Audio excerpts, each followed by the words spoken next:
अस्सलाम वालेकुम जी, मैं हूं ज़की अब्बास।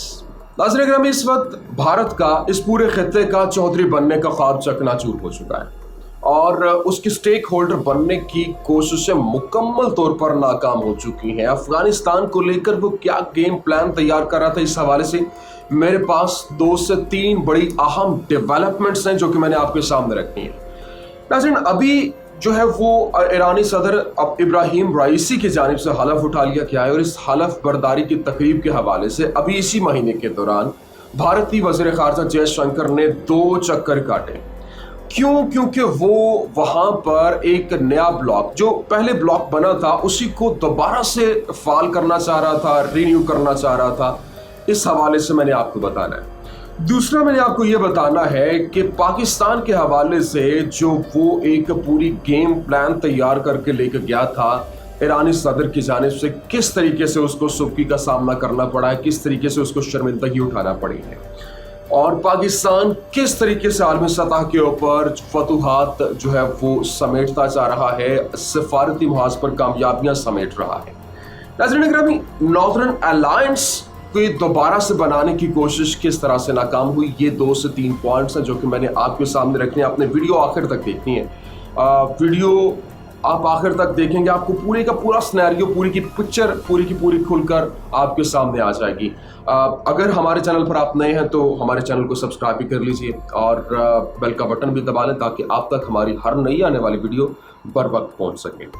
अच्छा नाज़रीन, अभी बाकायदा तौर पर बड़ी अहम चीज़ आपको बताने लगा। पहला पॉइंट, क्योंकि इस वक्त जो नॉर्दर्न अलायंस है, नॉर्दर्न अलायंस 90 की दहाई में बना था और इस अलायंस का मकसद क्या था? बेसिकली उस वक्त ये जो अलायंस बना था ये तालिबान के खिलाफ बना था और एक तरफ तालिबान थे, दूसरी तरफ सोवियत यूनियन थी। इन दोनों के दरमियान एक गुमसान की रन थी जो कि किसी से ढकी छुपी नहीं है और जो तालिबान की साइड पे थे उनमें 2 ममालिक थे, अमेरिका और पाकिस्तान। जबकि इसके खिलाफ जो सोवियत यूनियन के साथ थे उसमें ईरान था, उसमें अफगानिस्तान और भारत था। अब ये तमाम तर जो अलायंस है, इंडिया, रशिया, जो ईरान और ये इकट्ठे मिले हुए थे और उस वक्त कार्रवाइयाँ भी जारी थी। लेकिन अब इंडिया जो है वो वहाँ पर भरपूर तरीके से सपोर्ट भी कर रहा था। फारखोर जो उसकी एयरबेस है ताजिकिस्तान के अंदर, वो वहाँ पर तालिबान के खिलाफ इस्तेमाल हो रही थी और वहाँ जो जख्मी होते थे उनको अपने अस्पतालों में एड भी दी जाती, फर्स्ट एड भी दी जाती थी, इलाज भी किया जाता था और उसके अलावा इस दीगर जो सपोर्ट है भरपूर तरीके से वो भी फराहम की जा रही थी। लेकिन अब तालिबान की जो ही हवा चलना शुरू हुई, तालिबान ने फतूहात का सिलसिला शुरू किया तो जयशंकर भागता हुआ ईरान पहुंचा। पहली मुलाकात, फिर दूसरी मुलाकात। जब ये मुलाकात हुई तो वो करना बेसिकली क्या चाह रहा था, नॉर्दर्न अलायंस को दोबारा से फाल करना चाह रहा था क्योंकि वो इस वक्त सिचुएशन में, इस पूरे सिनेरियो के अंदर अकेला होता दिखाई दे रहा था, जिसकी बिना पर उसने ये कोशिशें शुरू की। अब नाज़रीन ग्रामी, ये अखबार खबर सुनिए। खबर कह रहा है कि Jaishankar leaves for Russia via Tehran, agenda is Taliban in Afghanistan. भारतीय अखबारात इस वक्त पूरी इन सुर्खियों के साथ भरे हुए हैं। वो कह रहे हैं कि जयशंकर ने जो है वो तेहरान का दौरा, रशिया का दौरा किया है। वो वाया तेहरान जाएंगे, तेहरान से होते हुए जाएंगे। क्यों? क्योंकि इसका एजेंडा जो है वो तालिबान है अफगानिस्तान के अंदर कि उनका किस तरीके से मुकाबला किया जा सके। मिंट अखबार क्या कह रहा है? मिंट अखबार कह रहा है Jaishankar to make refuelling halt in Tehran on way to Russia, कि वो कह रहे हैं कि जयशंकर रशिया के दौरे पर है, रास्ते में है और वो वहाँ से अपना तेहरान से होते हुए आगे जाएंगे ताकि पाकिस्तान जो एक वहाँ पर रिफ्यूलिंग हो, मामले को देखा जाए और उसके ऊपर एक नई गेम तैयार की जाए। अच्छा, इसके अलावा इंडिया एक ग्रेट गेम करने जा रहा है, ये अखबारात उनके कह रहे हैं कि इंडिया ग्रेट गेम करना चाहता है और अमेरिका के साथ मिलकर ईरान और इसके अलावा एशिया के साथ जो है एशिया के पूरे खत्ते जो इसमें आ रहे हैं इसके ऊपर वो गेम करना चाह रहा है। बेसिकली अमेरिका, रशिया और ईरान को साथ मिलाकर वो तमाम तर गेम करना चाह रहा है। वो क्या कह रहा है फिर वहाँ पर अपना कंट्रोल, हुकूमत अपना एक खत्ते का चौधरी बनना चाहता है।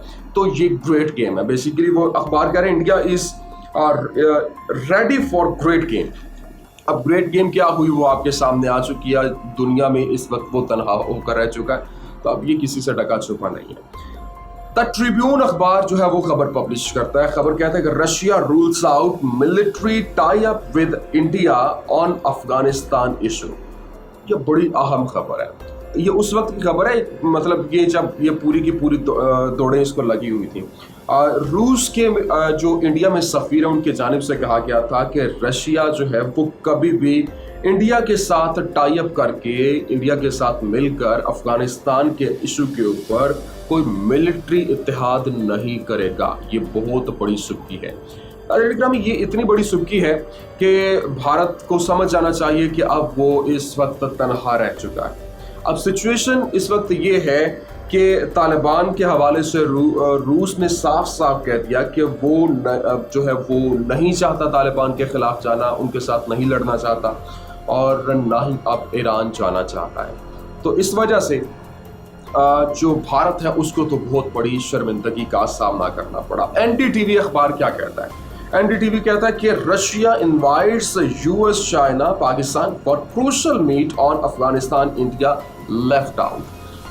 یہاں پر وہاں ایک بڑی بحث چھڑ گئی ہے کہ پاکستان، کیونکہ اس پورے کے پورے خطے کے اندر پاکستان ایک کی پلیئر کا کردار ادا کر رہا ہے، اور رشیا نے انوائٹ کیا ہے یو ایس کو، چائنا کو، پاکستان کو for crucial meet on Afghanistan, اس خطرناک جو حالات کے اوپر میٹنگ کے لیے اس نے افغانستان کے حوالے سے جو ہے وہ ان کی میٹنگ کال کی ہے، جبکہ انڈیا کو اس وقت پیچھے چھوڑ دیا گیا ہے۔ اب ناظرین گرامی، ابراہیم رئیسی کی جو حلف برداری ہے، اس حلف برداری کی تقریب کے اندر جو تقریباً 228 ممالک کے لوگ، سفیر جو ہے وہ وہاں پر موجود تھے، ڈگنیٹریز موجود تھے، اور اشرف غنی اور بھارتی وزیر خارجہ جے شنکر بھاگتے ہوئے وہاں پر پہنچے تاکہ اس موقع کا فائدہ اٹھایا جا سکے، اور کوشش ان کی یہ تھی کہ گیم ہی الٹی کر دی جائے۔ لیکن اب انڈیا اکیلے جو ہے وہ انڈیا کے لیے اکیلا ایران بھی کوئی فائدہ مند نہیں ہے، اور نہ ہی اکیلا جو ہے وہ افغانستان اس کے لیے فائدہ مند ہے، کیونکہ ایران کے ذریعے وہ وہاں پر پہنچ سکتا ہے، اس کے علاوہ اس کا کوئی اور آپشن وہاں پر نہیں ہے۔ تو دا ہندو اخبار کیا کہہ رہا ہے؟ دا ہندو اخبار کہتا ہے Jaishankar discusses Afghan situation with Iran president, کہ انہوں نے تمام تر جو افغانستان کی سچویشن ہے وہ ایرانی پریزیڈنٹ کے سامنے رکھی ہے، اور اب ایران کے جو پریزیڈنٹ ہے انہوں نے کیا جواب دیا، بڑا زبردست قسم کی ٹھکائی کر کے انہوں نے کہا Iran's new president urges regional cooperation for Pakistan stability, for peace stability. Iran کے جو نئے پریزیڈنٹ ہیں انہوں نے کہا کہ ریجنل کوآپریشن کے ذریعے ہم امن اور جو اسٹیبلٹی چاہتے ہیں، یہ بہت بڑا پیغام ہے، چونکہ وہ ان کو جنگ میں اتارنا چاہ رہے تھے، لیکن انہوں نے کہا کہ وہ امن کے ساتھ ہیں، وہ کسی جنگ کا حصہ نہیں بنیں گے، اسٹیبلٹی اس خطے میں چاہتے ہیں، امن چاہتے ہیں، اور پاکستان کی تو یہی کوشش ہے، اور پاکستان بھی اسی کے اوپر کاربند ہے۔ دوسری جانب جو تہران ٹائمز نے ایک ٹویٹ جاری کیا جس میں لکھا تھا کہ Raisi on Thursday during meeting with Afghan president Ashraf Ghani stressed that the security of the region should be ensured by the countries of the region۔ اس میں یہ واضح کیا گیا کہ بھائی یہ جو میٹنگ ہوئی ہے پریزیڈنٹ اشرف غنی کی، افغان پریزیڈنٹ اشرف غنی اور ایرانی پریزیڈنٹ ابراہیم رئیسی کی، انہوں نے کہا کہ سیکیورٹی، جو خطے کی سیکیورٹی ہے وہ انشور ہونی چاہیے، یقینی ہونی چاہیے خطے کے ممالک سے، باہر کا کوئی بھی چودھری یہاں پر نہیں آئے گا۔